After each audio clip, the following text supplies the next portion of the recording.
જય સ્વામિનારાયણ. સહજાનંદ વિદ્યાલયના video lecture શિક્ષણમાં આપ સર્વ વિદ્યાર્થી મિત્રોનું હાર્દિક સ્વાગત છે. ધોરણ 12 રસાયણ વિજ્ઞાન પ્રકરણ 9 સવર્ગ સંયોજનો. આજથી આપણે પ્રકરણ 9 સવર્ગ સંયોજનો અથવા તો એને કહેવાય સંકીર્ણ સંયોજનો એના વિશે ભણવાનો અભ્યાસ ચાલુ કરીશું.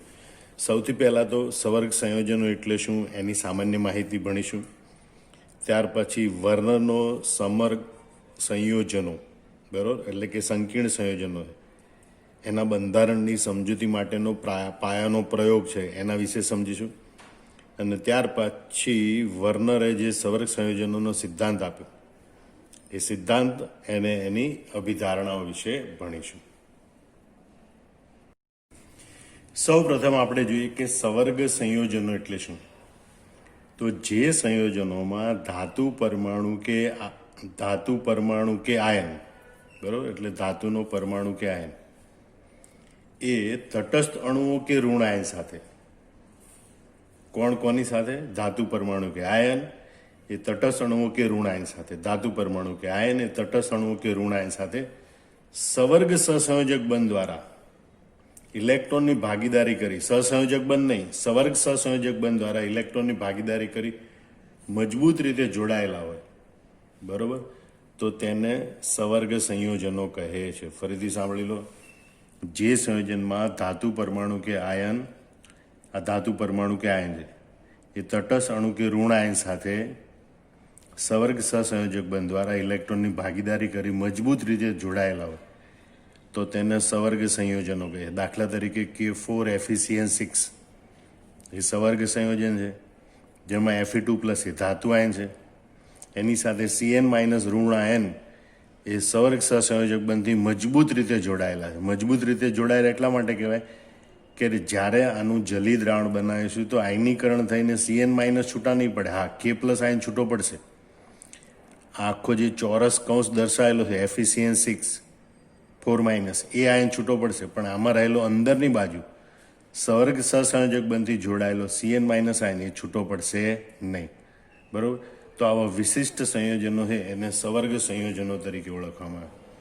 આ સંયોજનો છે એને અગાઉ સંકીર્ણ સંયોજનો તરીકે ઓળખવામાં આવતા હતા.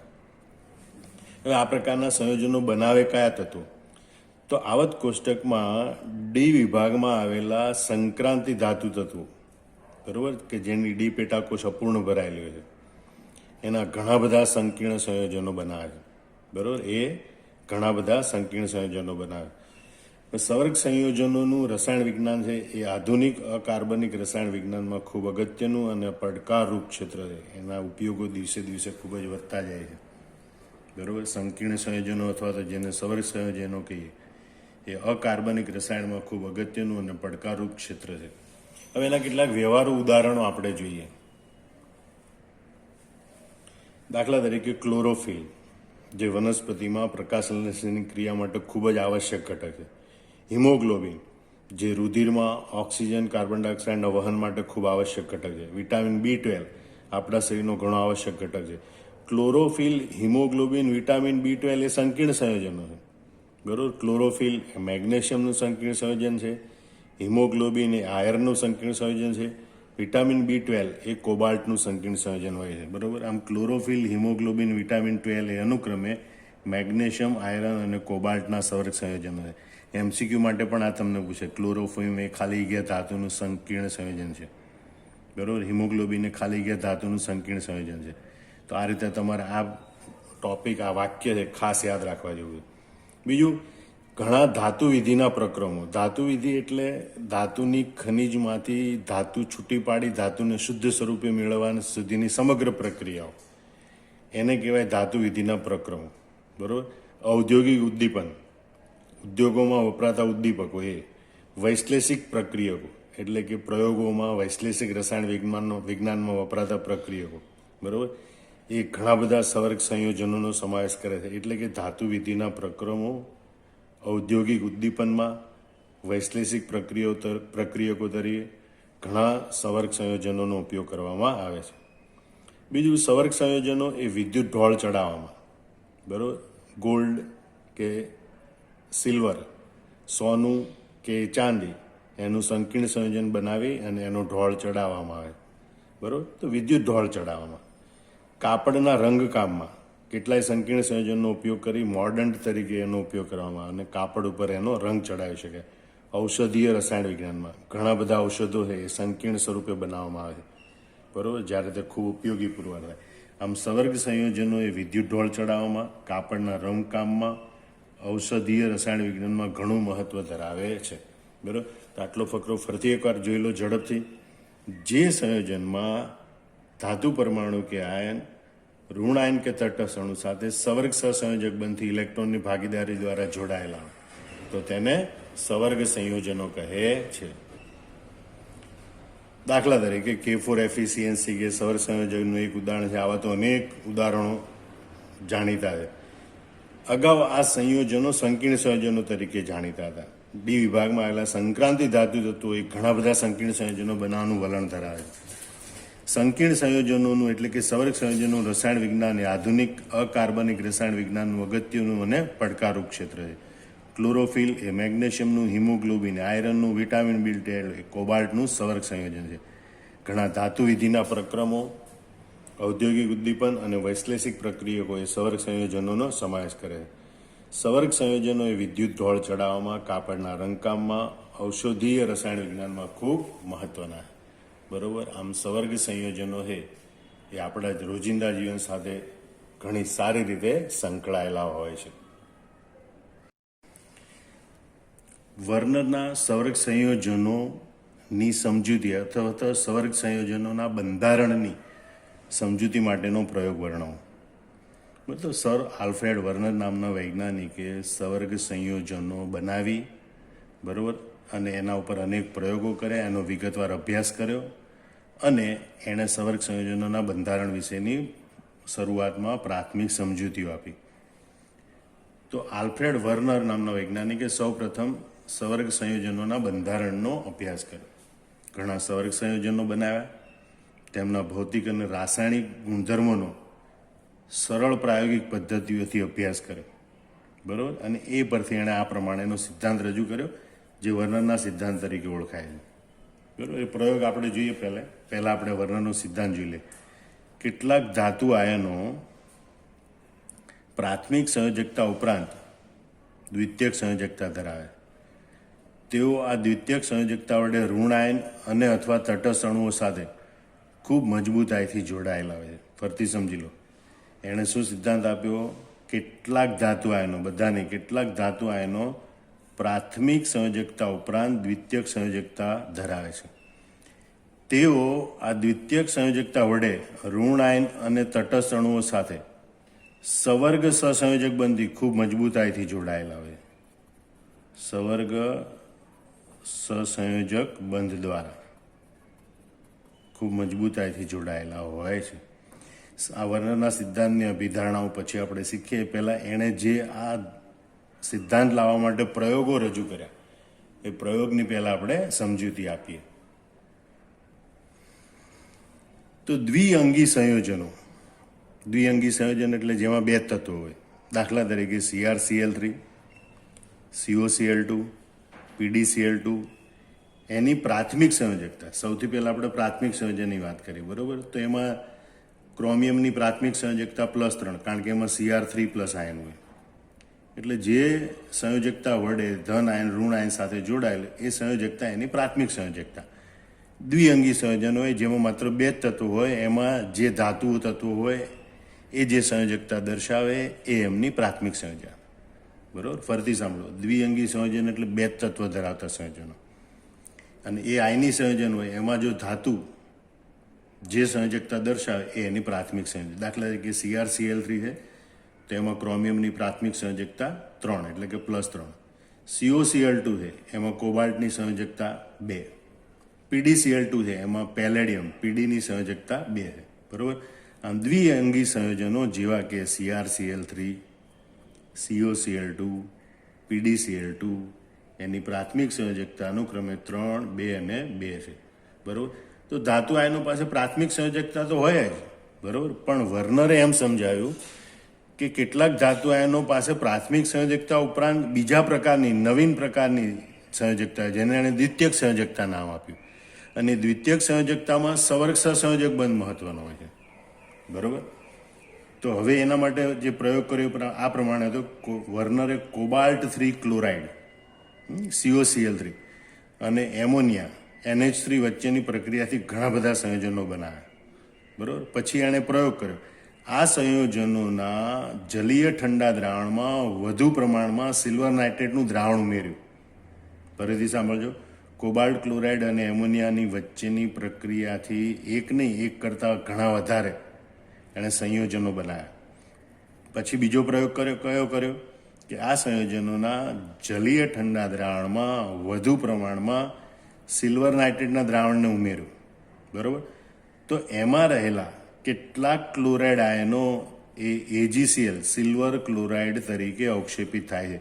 એટલે કે સિલ્વર ક્લોરાઇડના અવક્ષેપ મળે છે.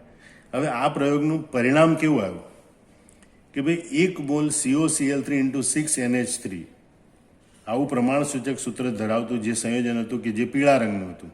બરાબર. એ જ્યારે સિલ્વર નાઇટ્રેટ સાથે પ્રક્રિયા કરે ત્યારે 3 મોલ AgClના અવક્ષેપ આપે છે. ફરીથી સાંભળજો. 1 મોલ COCl3 × 6NH3 જે પીળા રંગનો પદાર્થ હતો. બરાબર. એ સિલ્વર નાઇટ્રેટના દ્રાવણ સાથે પ્રક્રિયા કરી 3 મોલ AgCl આપે છે. જ્યારે એણે જે પદાર્થ બનાવ્યા પૈકીનો જે જાંબુડિયા રંગનો પદાર્થ હતો. બરાબર. એનું અણુસૂત્ર એણે શોધ્યું તો એ આ પ્રમાણે માલુમ પડ્યું COCl3 × 5NH3.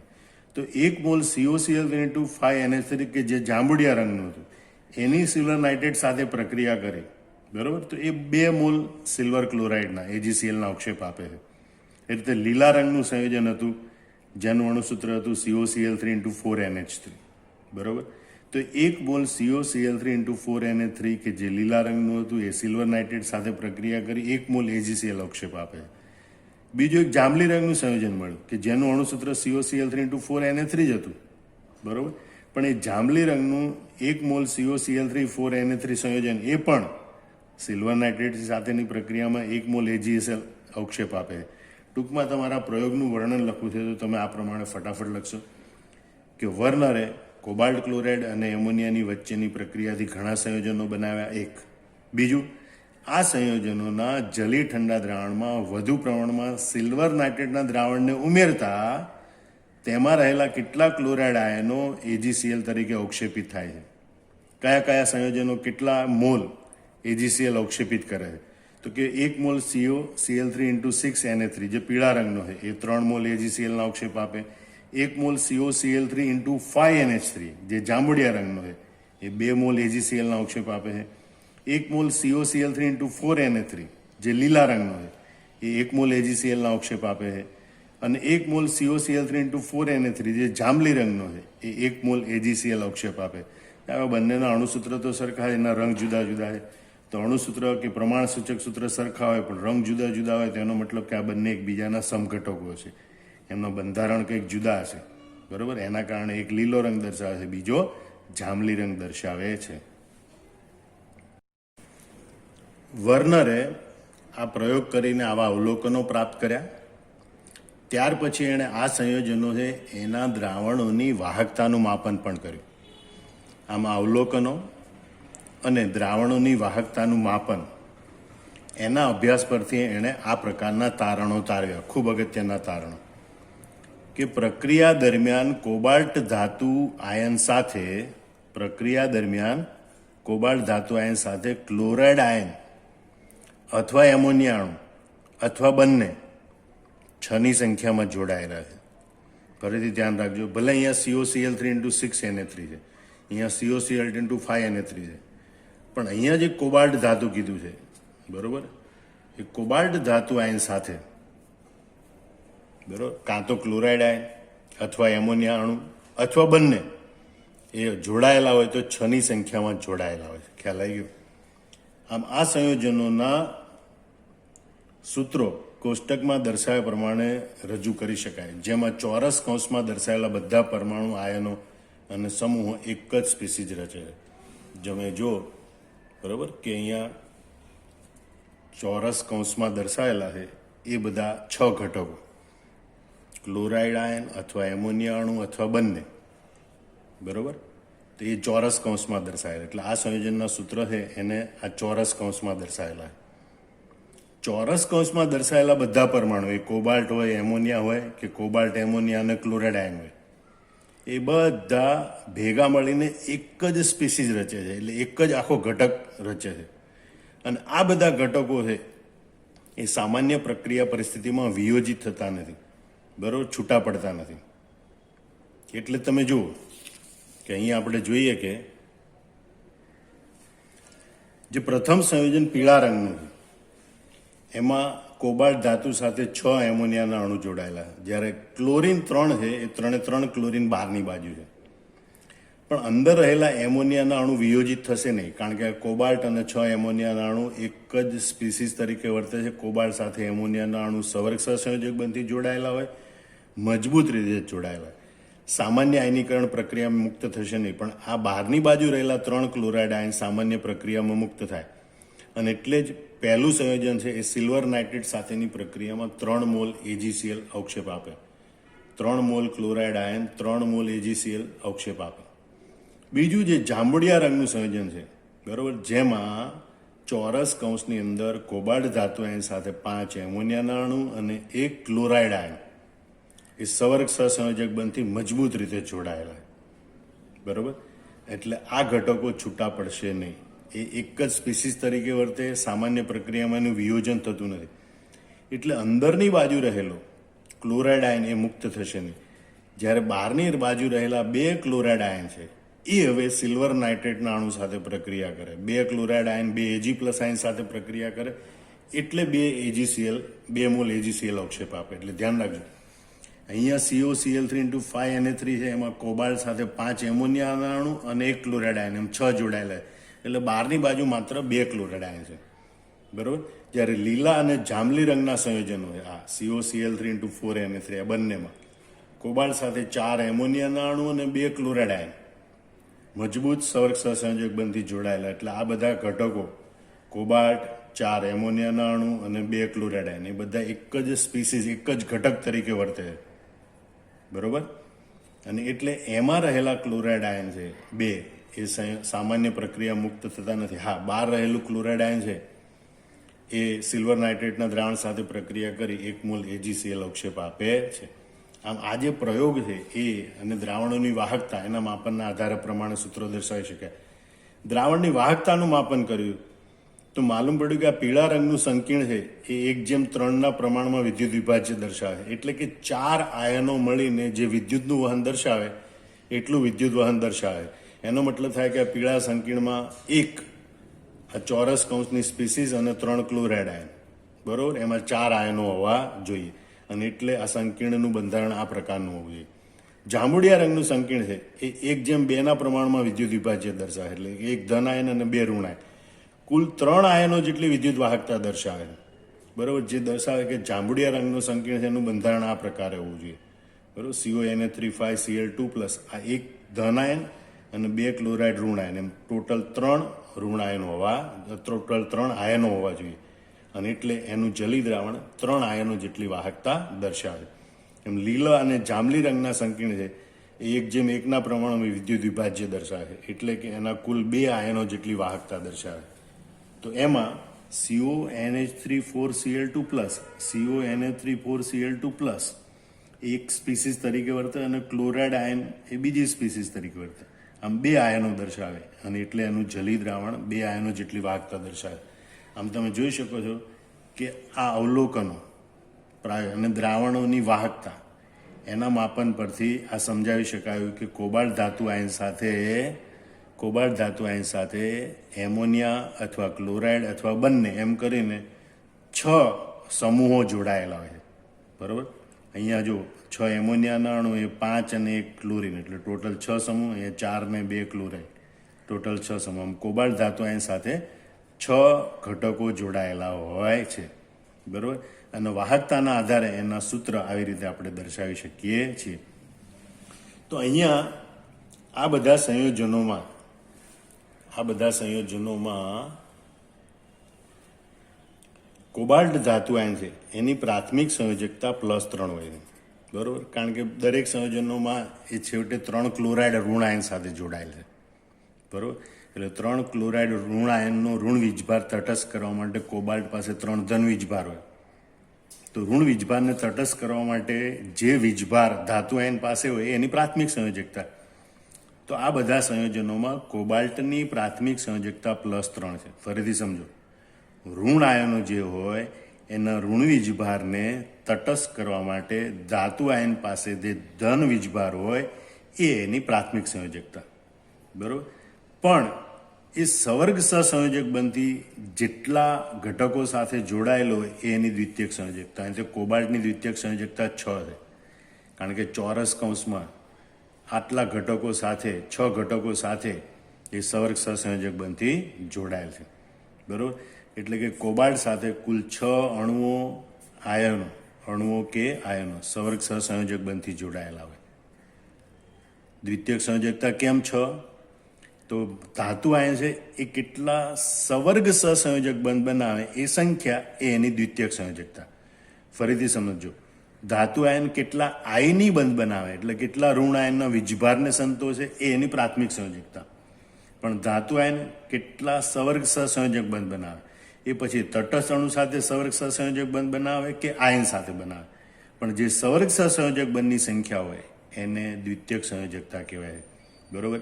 અહીંયા છેલ્લા 2 આયનો છે એના સૂત્રો સરખા છે, ખાસ કરીને પ્રમાણ સૂચક સૂત્ર ગણો કે અણુસૂત્ર એના સરખા છે, COCl3 × 4Na3, પરંતુ એના ગુણધર્મો જુદા છે.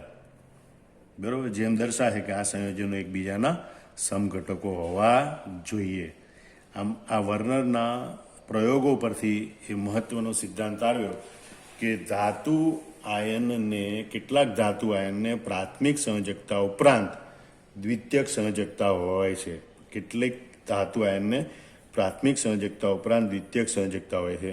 અને આ દ્વિતીયક સંયોજકતા વડે તે ઋણ આયન કે તટસ્થ અણુ સાથે મજબૂત રીતે જોડાયેલ હોય છે. દ્વિતીયક સંયોજકતા વડે તે ઋણ આયન કે તટસ્થ અણુ સાથે મજબૂત રીતે જોડાયેલ હોય છે. આ બાબત સમજવા માટે આપણે એક બીજું ઉદાહરણ લઈએ. NiCl2NH3 twice. બરાબર. તો અહીંયા નિકલ ધાતુ આયન, 2 ક્લોરાઇડ આયન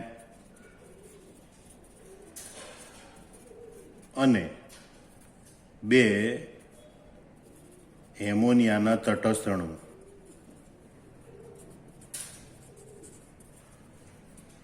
બરાબર. Ni ધાતુ આયન, નિકલ ધાતુ આયન, 2 ક્લોરાઇડ આયન એટલે Cl- ઋણ આયન અને 2 એમોનિયાના અણુ Na3 તટસ્થ અણુ. બરાબર. એકબીજા સાથે જોડાયેલા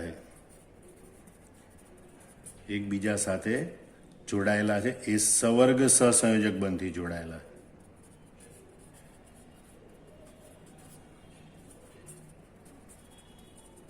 માટે એને ચોરસ કૌંસમાં દર્શાવેલા છે.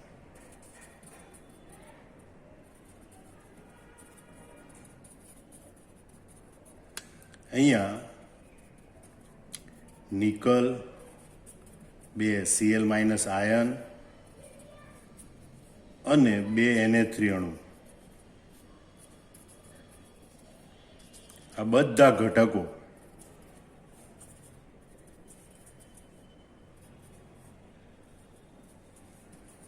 એક જ સ્પીસીસ તરીકે વર્તે છે.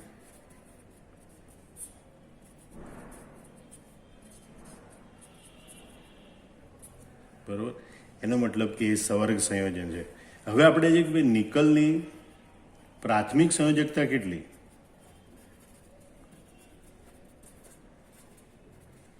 બરોબર. તો ઋણ વીજભાર કેટલો છે? તો કે 2 Cl- આયન. બરોબર. 2 Cl- ને તટસ્થ કરવા 2 ધન વીજભાર હોય.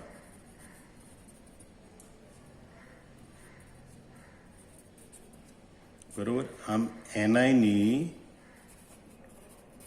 પ્રાથમિક સંયોજકતા +2 છે.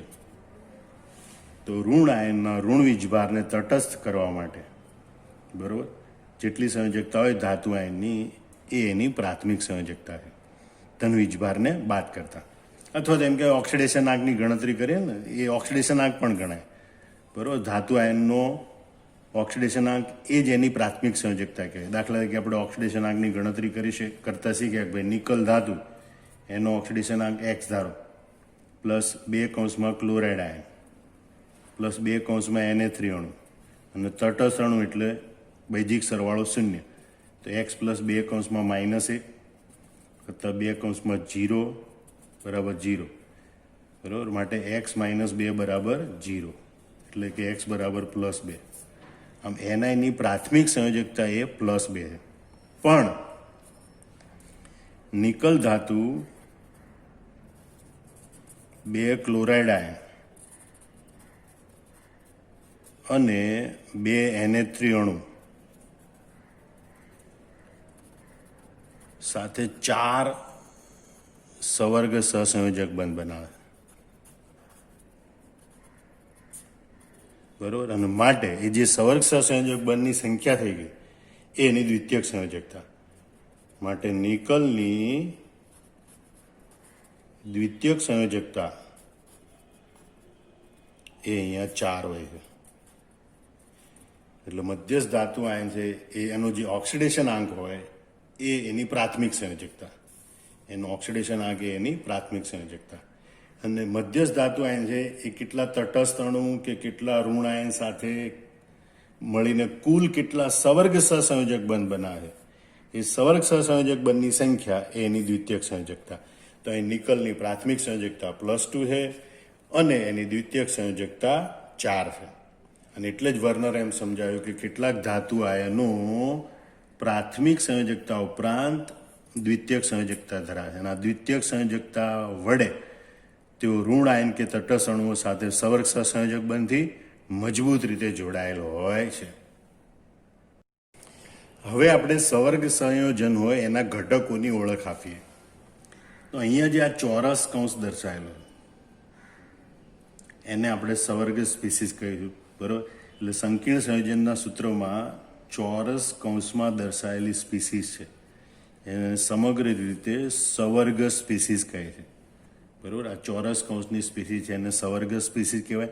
સવર્ગ સ્પીસીસ છે ઋણ આયન પણ હોઈ શકે, ધન આયન પણ હોઈ શકે, તટસ્થ પણ હોઈ શકે. બરાબર, ઘણી વખત એને સવર્ગ વર્તુળ પણ કહે છે. બરાબર, કોઓર્ડિનેશન સ્ફિયર એટલે કે સવર્ગ વર્તુળ તરીકે પણ ઓળખવામાં આવે. હવે આ સવર્ગ સ્પીસીસમાં જે ધાતુ હોય, બરાબર, એને ધાતુ તત્વ અથવા ધાતુ આયન તરીકે ઓળખવામાં આવે છે. ધાતુ તત્વનો પરમાણુ અથવા ધાતુ તત્વનો આયન તરીકે ઓળખવામાં આવે છે. એ ધાતુ તત્વ સાથે જોડાયેલ ઋણ આયન કે તટસ્થ અણુ હોય, બરાબર, એને લિગેન્ડ તરીકે ઓળખવામાં આવે. સવર્ગ સ્પીસીસમાં ધાતુ આયન સાથે જોડાયેલા ઋણ આયન કે તટસ્થ અણુ એને લિગેન્ડ તરીકે ઓળખવામાં આવે. અને આ સવર્ગ સ્પીસીસની બહારની બાજુ આવેલા ધન આયન હોય કે ઋણ આયન હોય, બરાબર, એને પ્રતિ આયનો કહે છે. એને પ્રતિ આયનો તરીકે ઓળખવામાં આવે. અહીંયા પ્રતિ આયન તરીકે ક્લોરાઇડ ઋણ આયન છે. માનો કે K4FeCN6 હોય, એમાં પ્રતિ આયન તરીકે K+ આયન છે. 4 K+ આયન એ પ્રતિ આયન છે, Fe એ ધાતુ આયન છે, CN6 એ લિગેન્ડ છે, 6 CN- લિગેન્ડ છે. અને આ ચોરસ કૌંસની અંદરનો જે ભાગ છે એ સવર્ગ સ્પીસીસ અથવા તો સવર્ગ વર્તુળ છે. હવે આટલું સમજ્યા પછી આપણને એમ પણ પ્રશ્ન પૂછી શકે કે વર્ણનો સિદ્ધાંત લખી વર્ણના સિદ્ધાંતની અભિધારણાઓ દર્શાવો. બરોબર, તો ફરીથી વર્ણનો સિદ્ધાંત હમણાં જ આપણે શીખ્યા, યાદ કરી અને મારી જોડે બોલો. હું લખી રહ્યો છું વર્ણનો સિદ્ધાંત. બરોબર, વર્ણને શું જણાવ્યું કે કેટલાક ધાતુ આયનો પ્રાથમિક સંયોજકતા ઉપરાંત દ્વિતીયક સંયોજકતા પણ ધરાવે છે. બરોબર, અને આ દ્વિતીયક સંયોજકતા વડે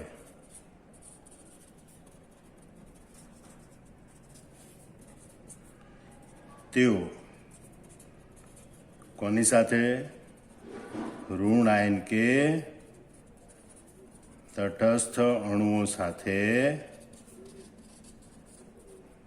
મજબૂતાઈથી જોડાય છે.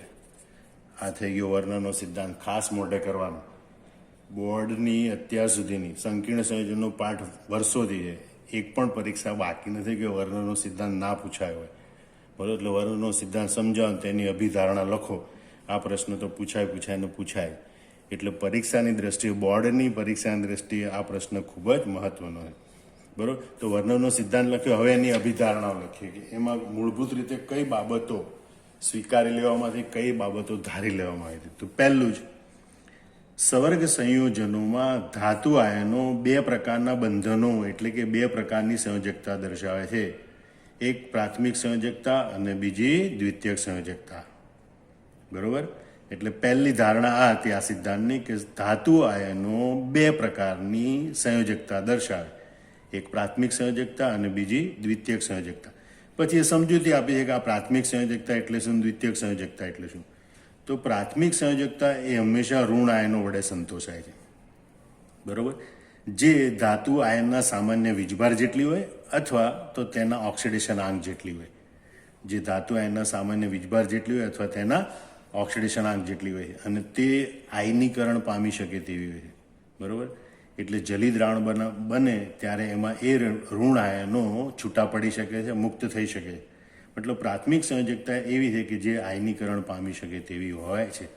બરાબર, ફરીથી સમજી લો. પ્રાથમિક સંયોજકતા હંમેશા ઋણ આયન વડે સંતોષાય.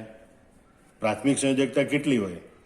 એ ધાતુના સામાન્ય ધનવીજભાર જેટલી અથવા તો એમ કહેવાય કે તેના ઓક્સિડેશન આંક જેટલી હોય છે. બીજી આ પ્રાથમિક સંયોજકતાની ખાસિયત કે તે આયનીકરણ પામી શકે એવી હોય. એટલે કે આયનીકરણ પ્રક્રિયામાં આ ઋણ આયનો મુક્ત થઈ શકે છે. દ્વિતીયક સંયોજકતાની વાત કરીએ તો દ્વિતીયક સંયોજકતા ઋણ આયન અને અથવા તટસ્થ અણુઓ વડે સંતોષાય છે.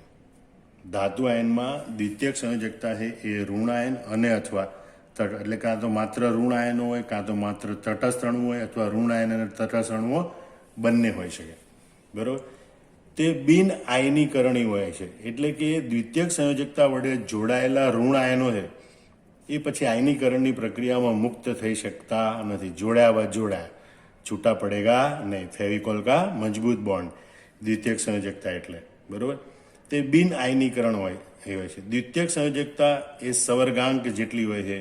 બરોબર, એટલે કે સવર્ગ સહસંયોજક બંધની સંખ્યા જેટલી હોય. દ્વિતીયક સંયોજકતા ધાતુ આયન દ્વારા રચાતા સવર્ગ સહસંયોજક બંધની સંખ્યા જેટલી હોય છે. એટલે કે દ્વિતીયક સંયોજકતા એ સવર્ગાંક જેટલી હોય છે. દ્વિતીયક સંયોજકતાની સંખ્યાને સવર્ગાંક પણ કહે છે અને તે દરેક ધાતુ આયન માટે નિશ્ચિત હોય છે. આપણે કેટલાક ઉદાહરણોમાં આ બંને વાત સમજવાનો પ્રયત્ન કરીએ. બરોબર, દાખલા તરીકે ઉદાહરણ આપ્યું CONA3 2 Cl2Cl. તો એ કોબાલ્ટ છે એને ટોટલ આ Cl માઇનસ 3 આયનો છે એની ઋણ આયનની વીજભારને સંતોષવાની. એટલે 3 ઋણ આયન વડે જોડાયેલા છે માટે એની પ્રાથમિક સંયોજકતા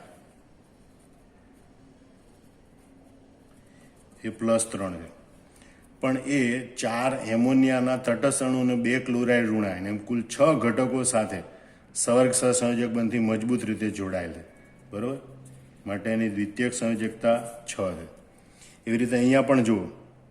બરોબર, અહીં ધાતુ આયન છે એ કુલ કેટલા ઋણ વીજભાર સાથે સંકળાયેલ છે?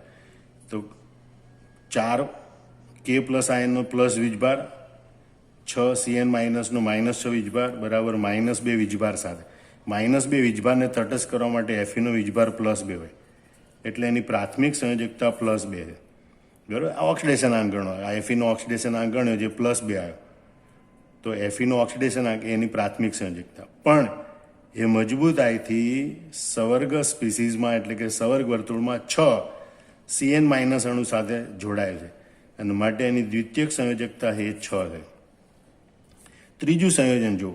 નિકલ છે એની સાથે 2 ક્લોરાઇડ આયન છે. તટસ્થ અણુ ગણો તો પણ અહીંયા X આ 0 અને -2 ને તટસ્થ કરવા નિકલના ધાતુ આયન પાસે +2 હોય. બરાબર, અહીંયા દર્શાવવાનું. તો Niની પ્રાથમિક સંયોજકતા કેટલી છે? +2. પણ એ 2 અને 2 ટોટલ 4 ઘટકો સાથે સવર્ગ સહસંયોજક બંધથી જોડાયેલા.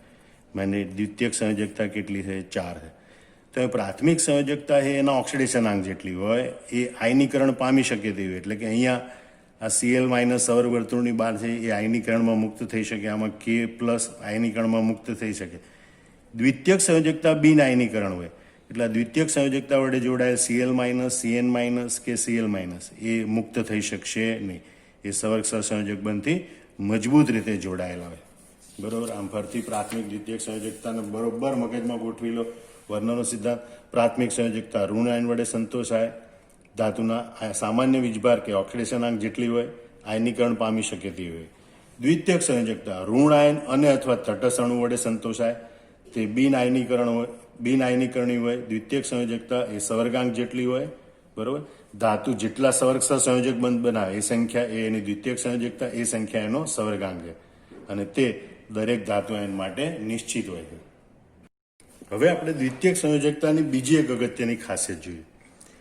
આયન કે સમૂહ, બરોબર, એટલે કે તટસ્થ અણુ કે ઋણ આયન કે જે ધાતુ આયન સાથે દ્વિતીયક બંધનથી એટલે કે સવર્ગ સંયોજક બંધથી જોડાયેલા હોય, બરોબર, તે તેમના જુદા જુદા સવર્ગાંકને અનુરૂપ લાક્ષણિક અવકાશીય ગોઠવણી ધરાવે માટે સંકીર્ણ સંયોજનો એને ચોક્કસ ભૌમિતિક આકાર હોય. બરોબર. તટસ્થ અણુ કે ઋણ આયન ધાતુ આયન સાથે જે દ્વિતીયક સંયોજકતાથી એટલે કે સવર સંયોજક બંધથી જોડાય છે, બરોબર, એમની લાક્ષણિક અવકાશી ગોઠવણી એટલે કે અવકાશમાં એ ચોક્કસ દિશામાં ગોઠવાયેલા હોય માટે સંકીર્ણ સંયોજનો એને ચોક્કસ ભૌમિતિક આકાર હોય. જ્યારે જે પ્રાથમિક સંયોજકતા છે એ દિશાકીય હોતી નથી. બરોબર. એ સવર્ગ વર્તુળમાં એટલે કે મધ્યસ્થ ધાતુની આજુબાજુ ગમે તે દિશામાં ઋણ આયન જોડાઈ શકે છે.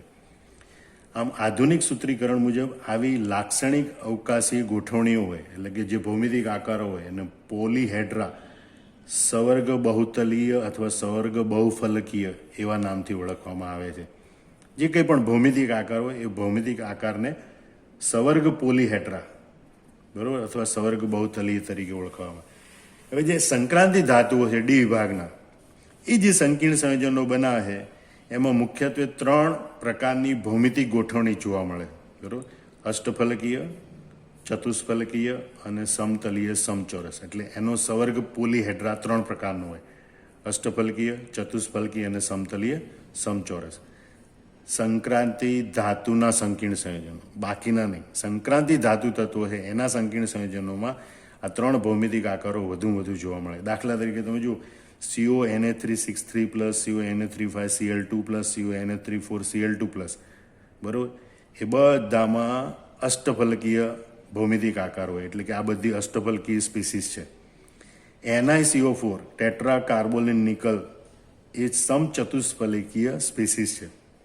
જ્યારે PtCl4 2 માઇનસ, બરોબર, એ સમચોરસ છે. આમ સંકીર્ણ સંયોજનો છે એ ચોક્કસ લાક્ષણિક ભૌમિતિક આકાર ધરાવતા હોય છે એ એની દ્વિતીયક સંયોજકતાના કારણે. માટે આ ચોથો મુદ્દો ફરીથી જોઈ લો. આયન કે સમૂહ કે જે ધાતુ આયન સાથે દ્વિતીયક બંધનથી એટલે દ્વિતીયક સંયોજકતાથી જોડાયેલા હોય તે તેમના જુદા જુદા સવર્ગાંકને અનુરૂપ લાક્ષણિક અવકાશી રચના ધરાવે છે. આધુનિક સૂત્રીકરણ મુજબ આવી લાક્ષણિક અવકાશીય ગોઠવણીઓ એટલે કે લાક્ષણિક ભૌમિતિક આકારો એને સવર્ગ પોલીહેડ્રા કહે છે. સંક્રાંતિ ધાતુના સવર્ગ સંયોજનોમાં અષ્ટફલકીય, ચતુષ્ફલકીય અને સમતલીય સમચોરસ આ ભૌમિતિક આકારો વધુ સામાન્ય છે. પછી આ બધા ઉદાહરણો યાદ રાખવાના. આમ વર્નરનો સિદ્ધાંત પરીક્ષાની દ્રષ્ટિએ ખૂબ અગત્યનો છે. મોઢે કરી અને નોટબુકમાં જાતે લખી નાખજો. જય સ્વામિનારાયણ.